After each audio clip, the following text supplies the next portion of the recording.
dice, dame de beber. Es heißt in diesem Thema, gib mir zu trinken.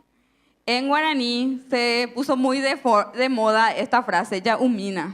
Und in Guarani ist das eine sehr gängige Bitte, Yaumina. La gente lo utiliza más bien para yaumina la cerveza, ¿verdad? Die Leute brauchen das eigentlich mehr, um zu sagen, gib mir Bier zu trinken. Pero como nosotros nos gusta el tereré, vamos a decir yaumina la tereré. Aber wir trinken ja Tereré, wir sagen Yaumina Tereré, gib mir Tereré zu trinken. Yaumina es una frase que implica mucho que vamos a tomar. Yaumina bedeutet sehr eine einladende Art und Weise, wollen wir zusammen trinken. Y yo pienso que el paraguayo, la paraguaya que vive en esta tierra, y ahí no hablo de grupos étnicos, sino que sabemos lo que es tener sed, y en el Chaco más. Und wir, die wir hier in Paraguay leben und auch von den verschiedenen Gruppen, ich spreche jetzt nicht von verschiedenen Volksgruppen, aber hier in Paraguay verstehen wir, besonders hier im Chaco, was das heißt, Durst zu haben. Y podemos decir, vamos a tomar un tereré con ganas. Luego. Und mit großem Begeisterung sagen wir, ja, jetzt werden wir Tereré trinken. Dios nos invita en esta mañana a que podamos venir a una fuente y a beber de esa fuente. Und Gott lädt uns heute Morgen ein, dass wir zu seiner Quelle kommen und dass wir von dieser Quelle trinken können. Dice un versículo, Juan 7:38. Dice, el que cree en mí, como dice la Escritura, de su interior correrán ríos de agua viva. In Johannes 7, Vers 37, von 38 sagt es, wer Durst hat, soll zu mir kommen und trinken. Pero si esta es la promesa del Señor, Und wenn das die Verheißung vom Herrn ist, si Dios nos promete esto, wenn Gott uns das verheißt, ¿por qué entonces no siento que esté llena de vida? und dann, warum ist das dann so, dass ich das nicht empfinde oder fühle, dass ich voller Leben bin? ¿Por qué hay tanta sequedad en mi vida? Warum gibt es so viel Trockenheit in meinem Leben? En mi vida espiritual, In meinem geistlichen Leben, en mi vida in meinem familiar, familiären Leben, en mi Beziehungen, vida laboral. auf meiner Arbeitsstelle. ¿Y por qué no encuentro satisfacción? Warum empfinde ich nicht Befriedigung? ¿Por qué no siento de repente que soy plena y feliz? Warum finde ich nicht, dass ich satt und voll bin, froh bin? Nada me llena, Es gibt nichts, was mich wirklich erfüllt. ni mi familia, Nicht meine Familie erfüllt mich, ni venir a la iglesia. auch nicht hier zur Gemeinde, zur Kirche zu kommen. Hay siempre una sensación de algo falta. Ich habe immer das Gefühl, es fehlt noch etwas, so eine Leere ist da. Pero Dios me prometió. Aber Gott hat mir versprochen. ¿Y por qué no lo vivo? Wenn Gott das versprochen hat, warum erfahre ich das dann nicht? Parece que hay una necesidad constante de atención, Und es scheint so, als ob es ein ständiges Bedürfnis gibt, dass ich betreut werde, de aprobación de los demás, dass andere mich anerkennen, de amor, von Liebe. y pareciera que nada es suficiente. Und es scheint so, als ob es niemals genug ist.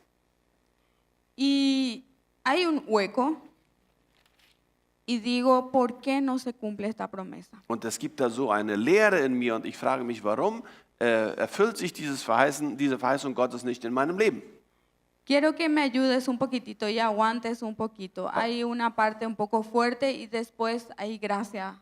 Und ich möchte, dass du das jetzt mit mir zusammen aushältst. Zuerst kommt ein bisschen ein strenger Teil und dann gibt es auch ein bisschen Gnade noch hinterher. No es el deseo del Señor hacernos sentir condenados, Dem Herrn geht es nicht darum, dass wir uns verurteilt fühlen, sino siempre el deseo del Señor es llevarnos a un arrepentimiento y a Él. sondern der Wunsch des Herrn ist, dass wir zur Buße kommen und dass wir uns zu ihm wenden. Vamos a ver dos fuentes de agua. So, wir werden zwei El Quellen primero. vom Leben betrachten, zwei Wasserquellen betrachten. El río Jordán. Zuerst einmal den Jordan.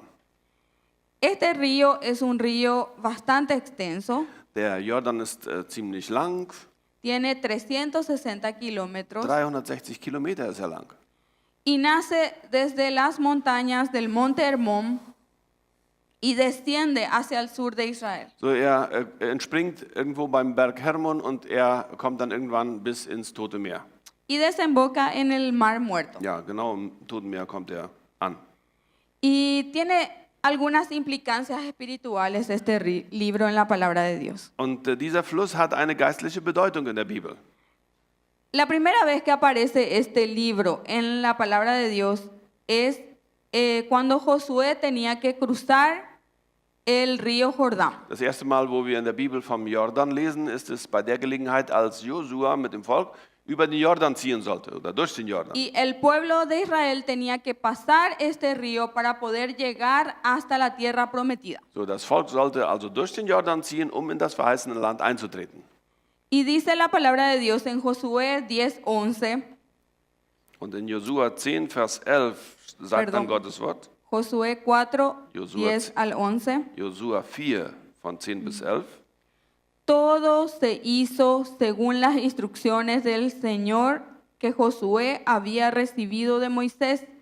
El pueblo se apresuró a cruzar el río y cuando todos habían hecho, el arca del Señor también cruzó. Del 10. El 10 y el 11. Die Priester mit der Bundeslade standen noch immer im Flussbett. Sie blieben so lange dort, bis Josua und das Volk alle Weisungen des Herrn ausgeführt hatte, ganz wie es Moses Willen entsprach. Die Israeliten hatten den Fluss so schnell wie möglich durchquert.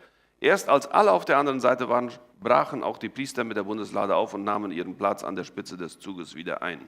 Vemos que la primera vez que aparece este río en la Biblia, en la palabra de Dios, habla de conquista. So das erste Mal, wo dieser Fluss auftaucht in der Bibel, ist die Rede von Landeinnehmen. Y el pueblo de Israel pasa de un nivel a otro. Und das Volk kommt von einem Niveau ins nächste hinein. Primero eran esclavos y ahora pasan a ser conquistadores. Erst waren sie Sklaven und jetzt kamen sie als Konquistatoren in das Land. El segundo pasaje que podemos ver en la palabra de Dios donde aparece este río es en Segunda de Reyes 5:14. Eine weitere Schriftstelle, die wir sehen werden, ist in 2. Könige 5, Vers 14. Que es donde el Naamán, el jefe de un ejército, estaba leproso y quería sanidad. Und da gab es so einen syrischen Hauptmann, der hatte Lepra und er suchte Heilung. El profeta de Dios Eliseo le dice, ve al río Jordán y sumérgete 7 veces. Und Elias, Elisa, der Prophet Gottes, sagt zu ihm, geh mal zum Jordan und tauch dich oder wasche dich da 7 Mal im Jordan. Entonces podemos ver que el segundo lugar que representa al río Jordán es un lugar de sanidad. Und wir sehen, dass der Jordan einen Ort der Heilung repräsentiert. Acordate conmigo, el primero es un lugar de conquista, el Erinnere dich daran. segundo un lugar de sanidad. Zuerst wurde er repräsentiert als ein Ort des Einnehmens, wie sagt man das? Conquistaren? Der Eroberung, danke. Ein Ort der Eroberung. Und dann zweitens ist es ein Ort der Heilung. Y también tenemos el tercer momento donde aparece el río Jordán, es cuando Jesús es bautizado. Und dann sehen wir einen dritten Moment, wo der Jordan auch erwähnt wird, und das ist, als Jesus getauft wird. Y acá Jesús entra a un ministerio de poder. Und hier an diesem Punkt kommt Jesus in einen Dienst der Kraft. Un ministerio que estaba marcado por palabra de Dios, Ein Dienst, das bestimmt wird durch das Wort Gottes, die Gegenwart des Wortes Gottes, por señales y durch milagros, Zeichen und Wunder, por salvación durch Errettung y por poder del Espíritu Santo. und die Kraft des Heiligen Geistes, Erweisung des Geistes und der Kraft. Entonces, primer punto, el río Jordán representa uno, el lugar de conquista. Zuerst einmal, also der Jordan repräsentiert einen Ort der Eroberung. Dos, el lugar de sanidad. Zweitens, ein Ort der Heilung. Y tres, el lugar de un ministerio de poder. Drittens, ein Ort des Dienstes in Kraft. Pero para que podamos ser un manantial, como vimos en el primer versículo, que ríos de agua viva puedan salir de nosotros, Aber dass das wirklich so ist, wie das in der Schrift sagt, dass auch unser Leben so wie eine Lebensquelle ist, eine Quelle für lebendiges Wasser, no va a poder rebosar si primero no estoy lleno acá. dann wird das aus mir nicht herausquellen können, wenn ich nicht erst einmal voll davon bin. Cuando el agua rebosa, cuando ya lo que le retiene no es suficiente. Wann quillt denn ein Gefäß über? Dann, wenn das Gefäß zu klein wird für das, was drin ist. Y entonces es necesario que esto rebose. Und dann ist es notwendig, dass es rausfließen kann. Entonces, primero necesitamos exponernos nosotros en nuestro ser interior a esa fuente de agua viva. So, zuerst müssen wir uns selber also erst einmal dieser Lebensquelle ausliefern. Y esa fuente de agua viva es Jesús. Und diese Quelle für lebendiges Wasser heißt Jesus Christus. Pero si en tu casa lees un poquitito Juan capítulo 7, vas a darte cuenta que también habla de los que recibirán el Espíritu Santo. Aber wenn du Johannes Kapitel 7 mal zu Hause durchliest und aufmerkst, dann wirst du sehen, dass da auch davon die Rede ist, dass die Kraft des Heiligen Geistes kommen wird. Entonces lo único que puede darnos esa fuente y hacernos ese río de agua viva que brote para otros es venir a Jesús y ser llenos del Espíritu Santo. Das Einzige also, was machen kann, dass unser Gefäß wirklich überfließt, das ist, dass wir müssen dazu zu Jesus kommen und die Kraft des Heiligen Geistes empfangen.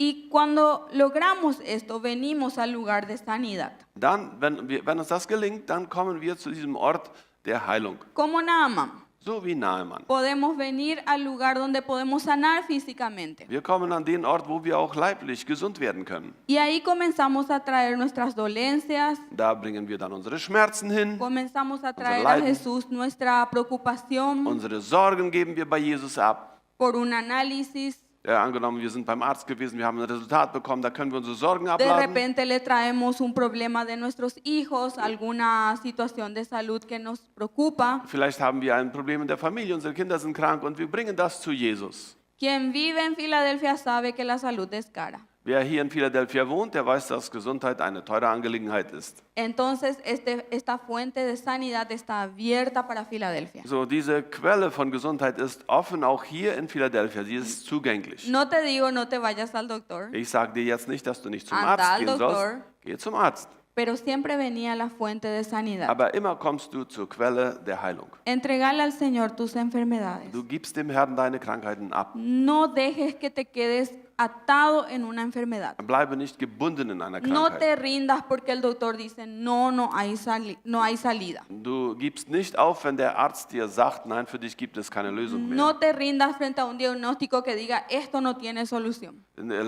Gib nicht auf, wenn dir jemand sagt, nee, es gibt keine Lösung für deine El Krankheit. que creó tu cuerpo, Él tiene poder para hacerlo nuevo si Él lo quiere. Der deinen Leib gebildet hat, der dich geformt hat, der hat die Kraft, auch deinen Leib wiederherzustellen. Tenemos que dejar de pensar que es difícil para Dios Wir müssen aufhören, so zu denken, dass wir denken, na, dies ist zu schwer für y Gott. entender que para Él no hay nada imposible. Wir müssen verstehen, dass es für Gott nichts gibt, das für ihn nicht doch möglich ist.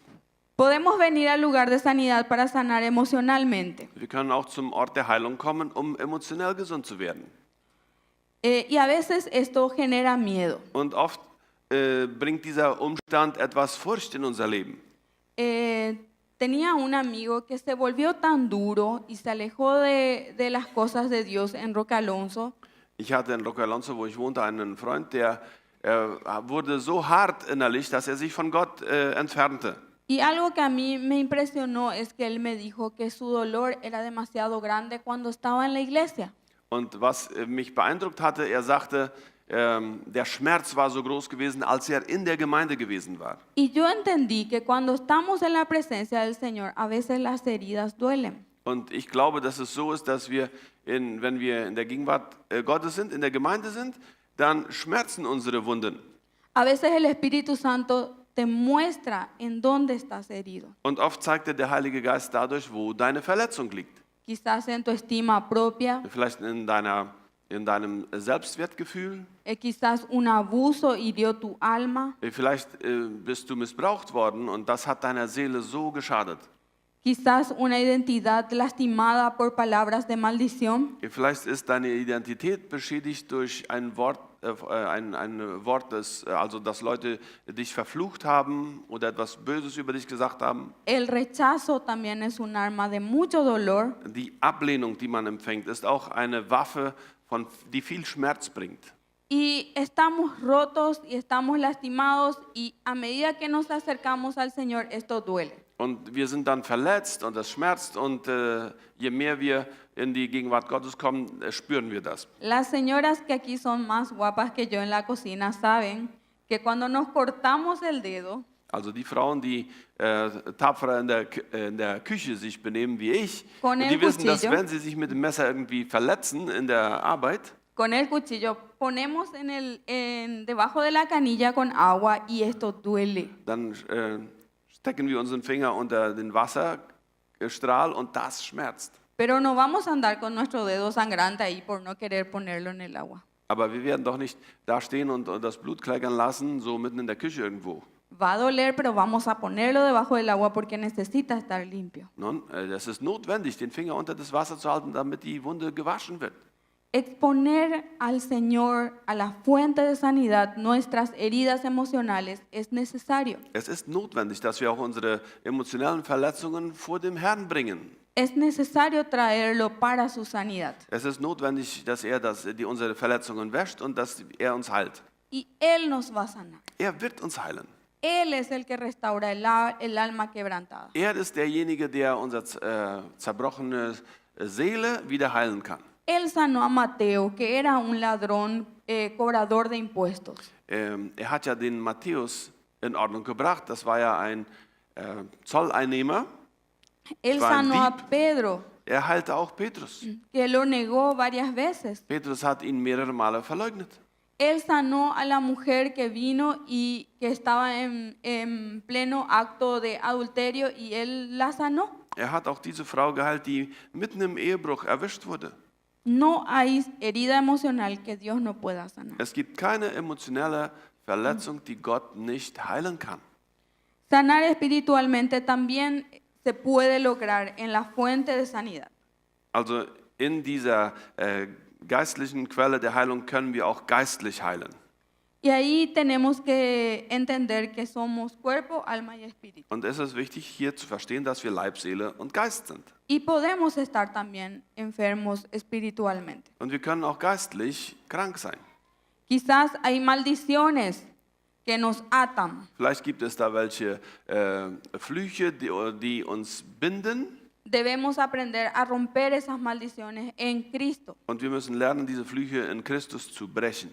romperlas y declarar la bendición de la palabra de Dios sobre nuestras vidas. Diese Flüche brechen und den Segen Gottes auf diesem Gebiet über unser Leben müssen wir proklamieren. Te das cuenta que tus padres fueron alcohólicos, tus abuelos fueron alcohólicos, tus tatarabuelos fueron alcohólicos y vos tenés una tendencia a tomar. Wenn du zum Beispiel merkst, dass deine Vorfahren, dein Opa, deine Eltern, alles waren Alkoholiker und du kämpfst mit dieser Tendenz, auch Alkohol zu konsumieren, Esas son ataduras y maldiciones que tenemos que traer a la fuente del Señor. das sind Bindungen, Verletzungen, die wir zur Quelle des Lebens bringen müssen. Y estas van a ser perdonadas, van a ser sanadas, van a ser rotas. Diese Verletzungen werden geheilt werden, die werden wiederhergestellt werden, die werden zurechtgemacht werden von Jesus.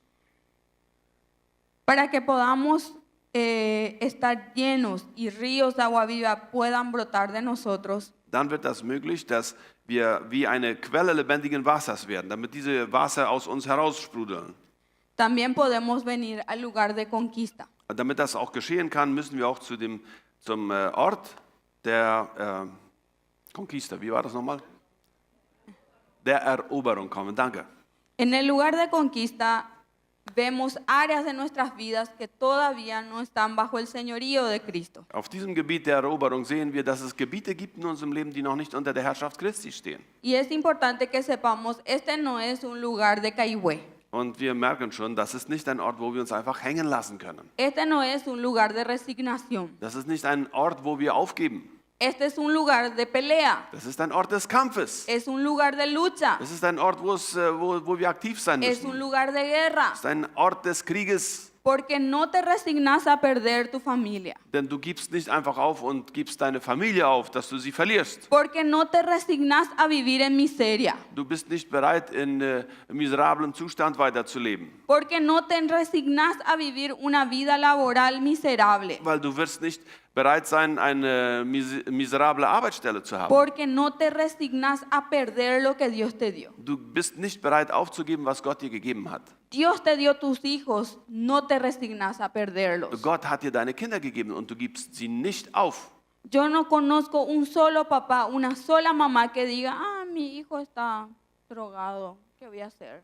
Ich kenne nicht einen einzigen Elternteil oder ich kenne keine Eltern, die sagen würden, na, meine Kinder sind in den Drogen, ich geb's einfach auf, lass sie in die Drogen. Ese padre ora.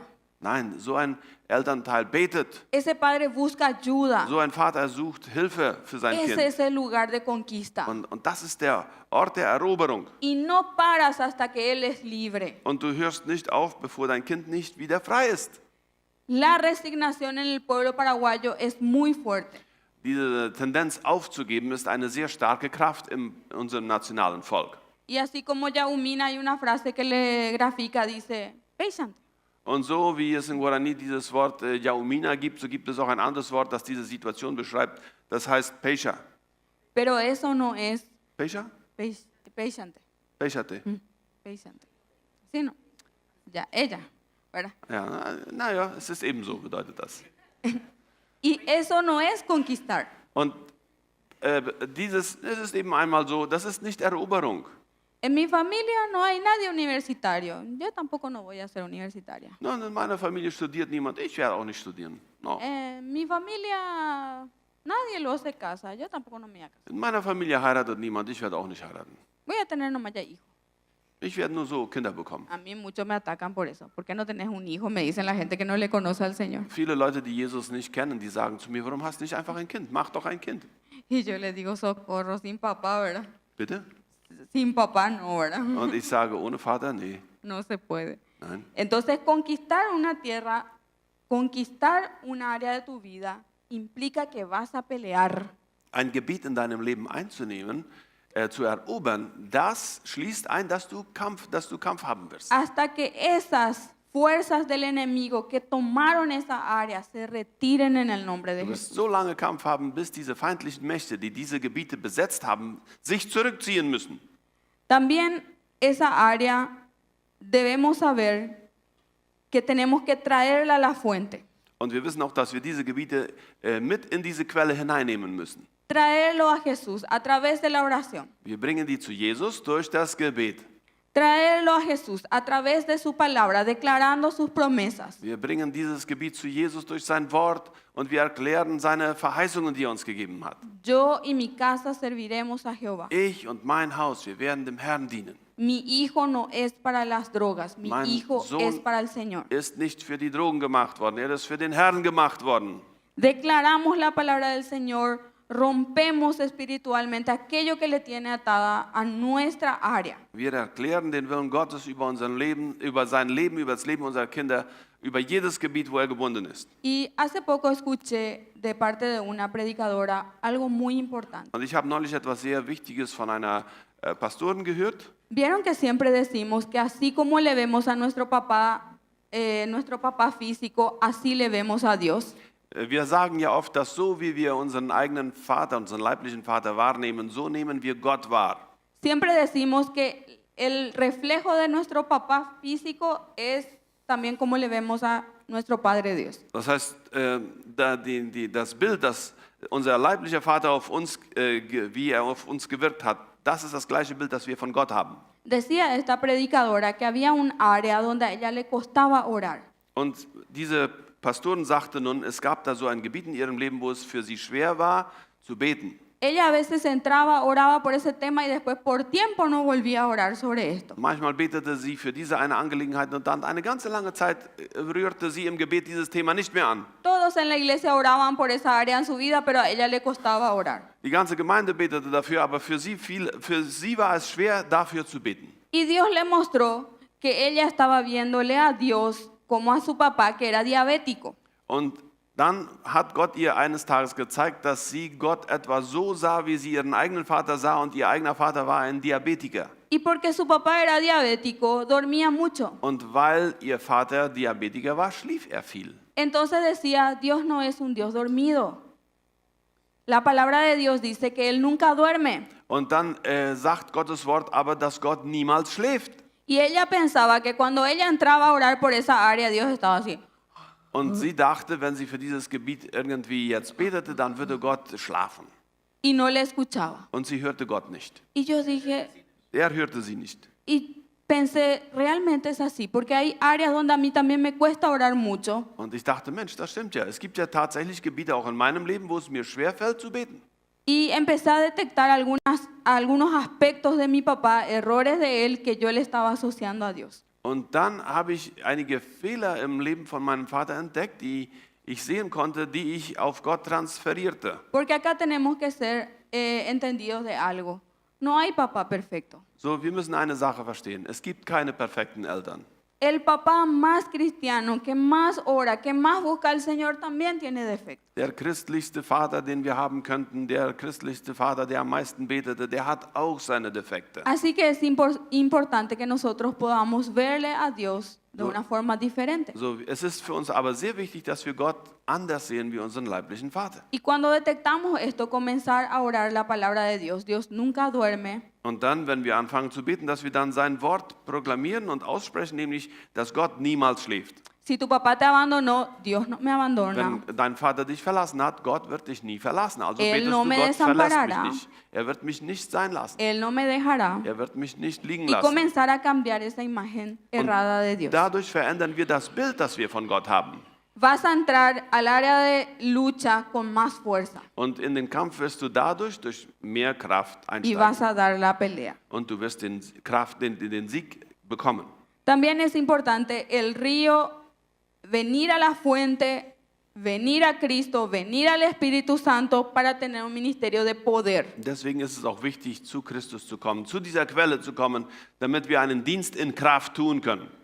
La clave para poder tener un ministerio de poder es estar lleno de Jesús y lleno de su Espíritu Santo. So, der Schlüssel, um einen kraftvollen Dienst zu tun, ist voll von Jesus zu sein, voll vom Heiligen Geist zu sein. Dice que cuando él fue bautizado, el Espíritu Santo vino sobre él y fue lleno del Espíritu Santo. Das heißt, als Jesus getauft wurde, kam der Heilige Geist über ihn und er wurde voll des Heiligen Geistes. Y su ministerio imparable hasta su resurrección. Und sein Dienst hörte nicht auf, er stieg ständig an, bis er seinen Dienst abgeschlossen hatte. Pasando por las peores luchas, Und er ging durch die schlimmsten Kämpfe überhaupt. pero saliendo vencedor. Aber er kam immer als Sieger wieder heraus. Así que si queremos servir a Dios, ministerio quiere decir servir a Dios. So, wenn wir also dem Herrn dienen wollen und einen Dienst, das heißt ganz einfach dienen, Entonces tenemos que ser llenos del Espíritu dann Santo. ist es notwendig, dass wir voll des Heiligen Geistes sind. Va a pasar con la gente que tiene llamado a la oración, Das wird den Leuten so ergehen, die zum Beispiel einen Ruf haben zum Gebet, que va a interceder teniendo presente el corazón de Dios. die Fürbitte tun werden und Teniendo presente el corazón de die Dios. in der Gegenwart des Herzens Gottes, also das Herz Gottes immer vor ihren Augen haben. Va a orar de manera específica. Sie werden sehr spezifisch beten Va a dar en el clavo clamando por familias. und sie werden den Nagel genau auf den Kopf treffen, wenn sie für die Familien beten. Dios le va a mostrar personas por las cuales orar. Gott wird ihnen Menschen zeigen, für die sie ganz spezifisch beten sollen. Dios le va a mostrar países por los cuales orar. Und Gott wird ihnen auch Länder zeigen, für die sie beten Y sollen. lo va a hacer con autoridad y con discernimiento. Und sie werden das mit Unterscheidung, mit Geisterunterscheidung tun und sie werden das in Autorität tun. Y ese nivel de oración aquí va a despegar. ¿Por qué? Porque está lleno del Espíritu Santo. Und das Gebet, das sie hier sprechen, das wird etwas tun, weil sie in der Autorität, in der Kraft des Heiligen Geistes beten. Los que están en alabanza van a dejar de cantar solo lindo. Und diejenigen, die im Lobpreisteam singen, die werden aufhören, einfach nur schön zu singen. Y van a pasar a ser adoradores. Sie werden beginnen, selber Anbeter zu sein. Van a entrar al trono del Señor. Sie werden vor den Thron Gottes treten. Van a alegrar su corazón. Sie werden ihr Herz erfreuen. Y van a ser un canal para que otros pasen por ahí. Und sie werden für andere auch ein Kanal sein, der es möglich macht, dass sie auch dort ankommen. Doy gracias al Señor porque aquí muchas veces me llevaron al trono del Señor. Und ich bin Gott so dankbar, denn ich bin an diesem Ort oft in die Gegenwart Gottes gezogen worden. Van a alabar también haciendo guerra espiritual. Und sie werden auch preisen oder Lobpreisen und sie werden auch einen geistlichen Kampf führen. Y a través de esa alabanza, pecados van a ser desechados. Und durch diesen Lobpreis werden Sünden rausgeworfen werden. Tristes van a ser consolados. Traurige werden getröstet werden. Y van a ver cómo su pueblo, el pueblo de Dios, se libera. Und sie werden erleben, wie das Volk Gottes befreit wird. los sana y los bendice. Wie Gott sein Volk heilt und wie er sie segnet. Y va a pasar de un nivel de alabanza a otro superior. Und sie werden von einem Niveau von Lobpreis in das nächste einsteigen. Cuando vienes al río del Señor, cuando vienes a Cristo, cuando vienes al Espíritu Santo Wenn du in diesen Fluss einsteigst, wenn du zu Christus kommst, wenn du zu dem Heiligen Geist kommst y estás en la escuela dominical, und du bist in der Sonntagsschule, ya no solamente vas a enseñar a los niños una linda historia, dann wirst du den Kindern nicht nur einfach eine schöne Geschichte erzählen, un buen versículo, einen guten Bibelvers auswendig lernen lassen, sino que vas a orar por tus niños. sondern du wirst für deine Kinder beten. Vas a llenarte de amor por ellos. Du wirst mit Liebe erfüllt werden. Y Liebe lo zu que a ihnen. cualquier persona le levantaría los pelos, a vos no. Und wenn sich irgendjemand dann über irgendein Kind aufregt und die sich ihm die Haare aufstellen, dir wird das nichts machen. Porque a veces se nos levantan los pelos, a veces en la escuela dominical. Manchmal in der Sonntagsschule ist das tatsächlich so, dass Por uns lo die que- Haare zu Berge stehen, ja? Pero ahí vas a empezar a traerles no solamente historias, sino palabra del Señor. Und du wirst ihnen nicht nur einfach Geschichten erzählen, du wirst ihnen das Wort Gottes bringen. Vas a verles como una generación a las que tenés que conquistar para Cristo. Du wirst in ihnen eine Generation erkennen, die du einnehmen musst. No son un grupo de Erobern musst. niños cabezudos, Das sind nicht einfach Dickschädel, ein Haufen von Dickschädel son für una dich. generación bendita. Das ist für dich eine gesegnete Generation, die vor dir steht. ¿Cuántos dicen amén por Wie sus viele sagen niños? Amen dazu? Ah, les Amén. veo muy calladitos. Ja, ich sehe euch sehr schweigend sitzen da. Cuando venimos al río del Señor, los que están en el servicio, Für diejenigen, die wir im Fluss Gottes stehen, für diejenigen, die wir im Dienst stehen, pueden servir con mucha paciencia. wir können dann mit viel Geduld dienen. Aunque a veces los hermanos no le hagan caso a los que te dicen, vení, estacionate acá. Auch wenn man dann oft nicht reagiert. Zum Beispiel, wenn man den Leuten dann ihren Parkplatz Y el- anzeigt und die Leute sind nicht gehorsam, die parken nicht da, wo du ihnen Y el sagst. pobre hermano dice hacia acá y él se va hacia allá. Und der Platzanzeiger sagte, hier, stell dein Auto hin und der andere fährt da ganz anderwärts Te wohin. cuento un secreto, yo suelo hacer eso. Ich sage euch, ich tue das Pero manchmal. ¿saben por qué? Porque me quedo luego allá o allá bien lejos donde no hay gente porque no le quiero peligrar a nadie. Aber wisst ihr, das ist so, ich möchte eigentlich weit ab von allen stationieren, meinen Wagen abstellen, weil ich niemanden in Gefahr setzen will, wenn ich erst wieder losfahre. El que sirve y está lleno del Espíritu Santo Wer Dienst tut oder dient und voll des Heiligen Geistes ist, va a ver a los niños que están tocando acá el micrófono, er wird Kinder sehen, die hier die Mikrofone anrühren, van a respirar profundo sie werden tief einatmen y van a venir con firmeza y amor y decirle no lo toques. und sie werden mit Bestimmung kommen und sagen, lass die Mikrofone Es del sein. Señor, es de la casa del Also Señor. das gehört zum Haus Gottes. Vamos a cuidar. Wir wollen darauf Acht haben. Los que están en el servicio y de repente ven que la gente que estamos en escuela dominical dejamos un zarambí en el aula, Zum Beispiel auch diejenigen, die wir dienen. Dann kommen wir nachher in die Sonntagsschulklassen rein und wir sehen, dass diejenigen, die da gearbeitet haben, die haben ein Desaster zurückgelassen. van a respirar profundo y luego van a acercarse y decir, hermanita, limpia un poco tu aula antes de salir. Und dann werden sie tief durchatmen und sagen, Schwesterchen, hilf mal oder räum mal auch den Raum hinter dir wieder auf. Porque hay un poder sobrenatural de Dios para servir. Denn es gibt eine übernatürliche Kraft Gottes, um zu dienen. En el trabajo vas a poder aguantarle a tu jefe. Und auch auf der Arbeitsstelle wirst du deinen Chef aushalten können. Y no solo Ertragen aguantarle, können. vas a poder amarle. Du wirst ihn nicht nur ertragen können, du wirst ihn sogar lieben. Vas a poder servir más allá de tus fuerzas. Du wirst ihm weit mehr dienen können, wie deine eigenen Kräfte ausreichen. Ahí cuando todo llegó la hora y ¡chum! Corrieron, vas a quedarte de repente viendo que hay que cerrar esto, hay que guardar aquello. Wenn zum Beispiel Arbeitsschluss kommt und alle nur noch schnell abhauen, wirst du derjenige sein, der noch dies abschließt und noch jenes abschließt. Y la gente va a decir, wow, ella es diferente, mira, se interesa por otras cosas, no solo por su trabajo. Und dann werden die Leute sagen, ja, diese Person ist ganz anders. Die interessiert sich noch für andere Dinge, nicht nur einfach nur für den Parece Verdienst que der es Arbeit. cristiana. Ich glaube, das muss eine Christin sein. Cuando de repente estás lleno del Señor, vas a poder aguantarle a tu familia. Wenn du voll des Heiligen Geistes bist, wirst du auch deine Familie ertragen Porque können. a la familia la amamos, Denn unsere Familie lieben wir. pero a veces también queremos tirarle con algo, ¿verdad? Aber manchmal kommen diese Situationen auf, wo wir mit irgendetwas zu unseren Familienmitgliedern zu ihnen schmeißen wollen. Hace poco una amiga puso en su estado, cuando alguien te trate mal, muéstrale que eres diferente y tírale una flor. Jemand hatte neulich in Facebook etwas gepostet und gesagt, wenn du jemandem etwas zuwerfen willst, dann wirf ihm eine Blume zu. Pero con la maceta y todo, decía, ¿verdad? Aber nicht mit dem Blumentopf und allem dran, was an der Blume dran ist. Ne? Y a veces estamos así también con nuestra familia, ¿verdad? Und so geht es uns manchmal auch in der Familie. Pero cuando estás lleno del Espíritu Santo vas a poder vencer esto. Aber wenn du voll des Heiligen Geistes bist, wirst du dieses überwinden können. Vas a poder amar más allá de tus fuerzas. Du wirst weit mehr lieben können, als deine eigenen Kräfte reichen. Y acá están los beneficios de venir a la fuente. Und hier sind jetzt die Vorzüge, die wir bekommen, die ¿Quieren Vorteile, leer wenn wir zur conmigo? Quelle kommen. Wollt ihr das mit mir lesen? Número 1, ¿qué hay? Hay amor Es sobrenatural. gibt übernatürliche Liebe. No es en tus fuerzas. Das ist nämlich nicht in deiner eigenen Kraft. No es humano. Es ist nicht menschliche Es Kraft. en el poder y en la gracia de Dios. Es ist in der Kraft und in der Gnade Gottes. ¿Qué hay después? Und dann? Es gibt Paciencia. übernatürliche Geduld.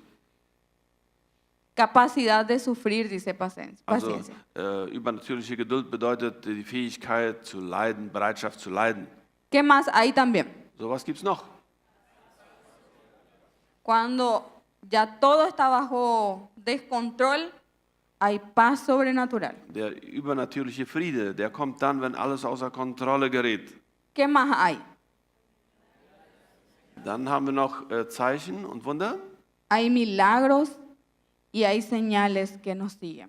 Y Diese no nos folgen damos uns. cuenta. Und wir merken das gar nicht. Pero estas nos confirman, nos acompañan. Aber die folgen uns nach, die bestätigen uns. Enseñas, oras por un niño, es sano. Und du unterrichtest, du betest für ein Kind zum Beispiel. ¿Y después qué? ¿Y están? Enseñas y es sano. O sea, Und dann heilt er tatsächlich. Er no wird te gesund. diste cuenta, Und du pero hast es gar nicht Dios lo gemerkt. sano. Aber Gott wird ihn heilen. Llega una persona, la abrazas, la saluda, es libre. Und da kommt eine Person zu dir und du begrüßt sie, du umarmst sie und dabei wird sie befreit. El rechazo se fue. Die Ablehnung fällt von dieser Person ab. Hay señales que van a acompañarte, hay gozo que va a acompañarte. Es werden Zeichen geben, die deinem Leben folgen. Es Y wird Freude geben. de todo esto la fuente es Cristo. Und die Quelle zu all diesem heißt Christus. Entonces, tu matrimonio necesita que vengas a la fuente. So, für deine Ehe ist es wichtig, dass du zur Quelle kommst. Tu esposo, tu esposa necesita que vengas al Espíritu Santo. Ehepartner, Mann und Frau, ihr müsst mit dem Heiligen Geist erfüllt werden. Va a estar muy agradecido con que vengas a Jesús. Tu esposo va a estar muy Dein agradecido. Ehepartner, dein Ehemann oder deine Frau wird sehr dankbar dafür sein, dass du zum Heiligen Geist gehst. Tus du erfüllt hijos wirst. necesitan que vos vengas a la fuente. Für deine Kinder ist es wichtig, dass du zur Quelle kommst. Tu trabajo necesita que vengas al Espíritu Santo. Auf deiner Arbeitsstelle, für deine Arbeitsstelle ist es wichtig, dass du zum Heiligen Geist kommst. Tu iglesia necesita que vengas al Espíritu Santo. Deine Gemeinde hat es nötig, dass du zum Heiligen Geist kommst.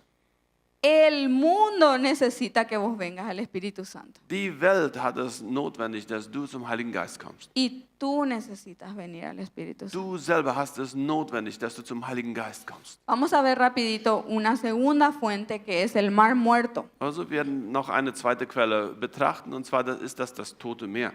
Este mar es la desembocadura del río Jordán, el río que estábamos hablando. So, wir sprachen vom Jordanfluss und der mündigt letztendlich im Toten Meer. El río desciende y luego termina en el Mar Muerto. Also der Fluss fließt bergab und kommt dann schließlich hier im Toten Meer an.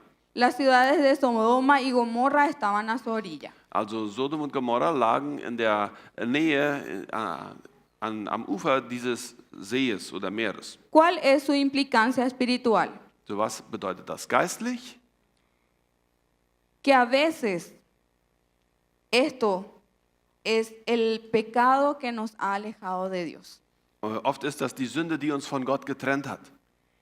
Y el río Jordán a veces termina en esta agua. Und der Jordan mündigt in diesem Wasser.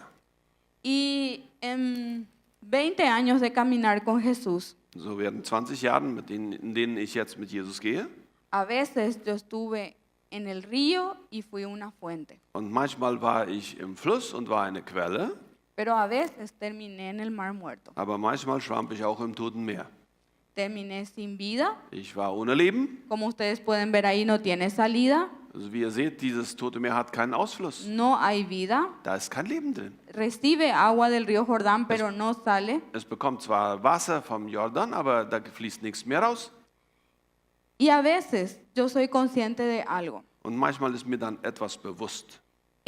La persona que cae y que es herida y que de repente se aleja de Dios por pecados, Und dann ist mir bewusst, dass die Person, die irgendwann in Sünde fällt, die sich von Gott entfernt, a veces fue el soldado que más batalló. manchmal ist das der Soldat, der in der Vergangenheit am meisten gekämpft hat. Porque el soldado que está de baja, el soldado que está en su casa, ese no es herido.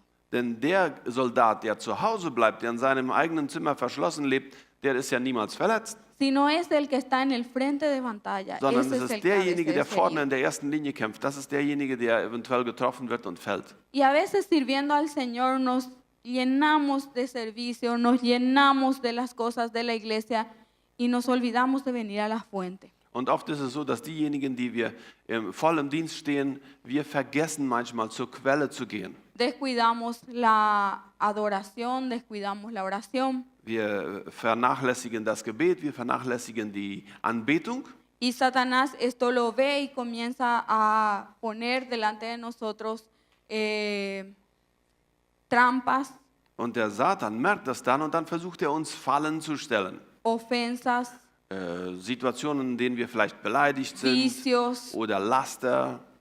y comienza a robarnos la vida de Dios. Und er beginnt uns das Leben Gottes zu stehlen. Y nuestro mar comienza a ser un mar muerto. Und unser Meer beginnt ein totes Meer zu Ya werden. no queremos venir a la Wir iglesia, wollen nicht mehr zum Gottesdienst gehen. no queremos leer la Wir palabra, wollen das Wort Gottes nicht mehr lesen.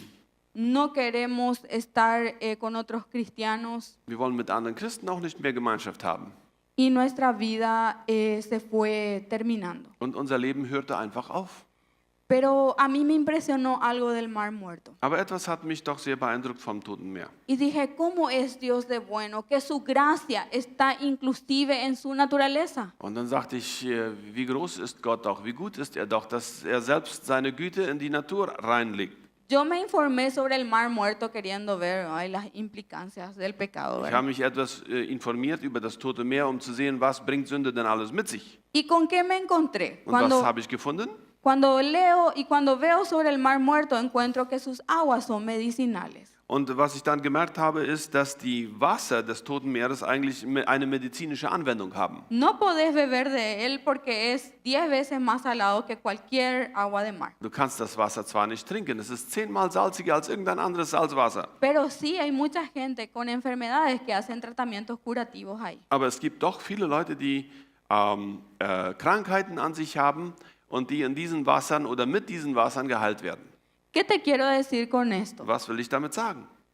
Que Dios puede hacer de cualquier mar que está muerto un lugar de sanidad. Dass Gott selbst auch in einem Meer, das voller Tod ist, dass für dich eine Heilung entsteht. Dios no te va a dejar ahí. Gott wird dich nicht da lassen.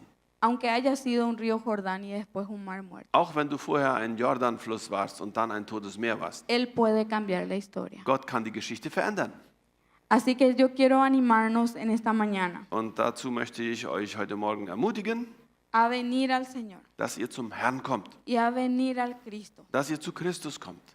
Si todavía no le entregaste tu vida a Jesús, Wenn du hoy es dein tiempo. Leben noch nicht Jesus übergeben hast, heute ist dein Tag. No le des más tiempo.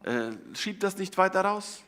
Si de repente estás en pecado, no le des más tiempo. So, wenn du irgendwie in Sünde lebst, lass nicht mehr Zeit vergehen. Arrepiéntete. Tue Buße, Lucha contra eso. kämpfe dagegen. Si hay pornografía, Wenn es Pornografie gibt, arrepiéntete. tue Buße. ¿Saben cómo actúa el enemigo? Wisst ihr, wie der Feind wirkt? Actúa como este régimen venezolano. Der wirkt so wie dieses venezolanische Heer. Oder wollen wir Esta sagen, línea venezolanische política Regierung. les conquistó Diese politische Linie hat sie erobert. y ellos le levantaron. Und sie haben das ertragen oder hochgehoben.